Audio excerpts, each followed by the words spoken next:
اللہ سبحانہ و تعالیٰ کا وعدہ ہے نا کہ ان شکرتم لیزیدنکم، اگر تم نے شکر ادا کیا تو میں لازماً تمہیں اور زیادہ بڑھا کر عطا کروں گا.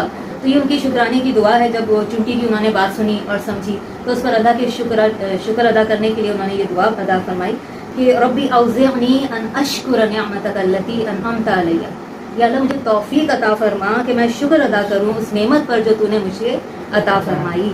تو جب بھی زندگی میں کوئی نعمت آپ کو محسوس ہو اللہ سبحانہ و تعالیٰ کی، تو اگر یہ دعا اس پر پڑھ لیں تو اللہ تعالیٰ اور نعمتوں سے جو ہے وہ آپ کو مستفید فرمائیں گے. وَعَلَىٰ وَالِدَيَّ، اور میرے والدین پر بھی، وَأَنْ أَعْمَلَ صَالِحًا، اور یہ کہ میں عمل کروں صالح ترضاہ، جس سے تو راضی ہو جائے. وَأَدْخِلْنِي بِرَحْمَتِكَ فِي عِبَادِكَ الصَّالِحِينَ، اور مجھے داخل فرما اپنے صالح بندوں میں. تو اگر ایک دفعہ آپ اللہ کے صالح بندوں کی لسٹ میں آ گئے تو پھر تو دنیا اور آخرت دونوں ہی آسان ہو جائے گی. تو بہت خوبصورت دعا ہے اور بہت خوبصورت کلمات ہیں اس دعا کے.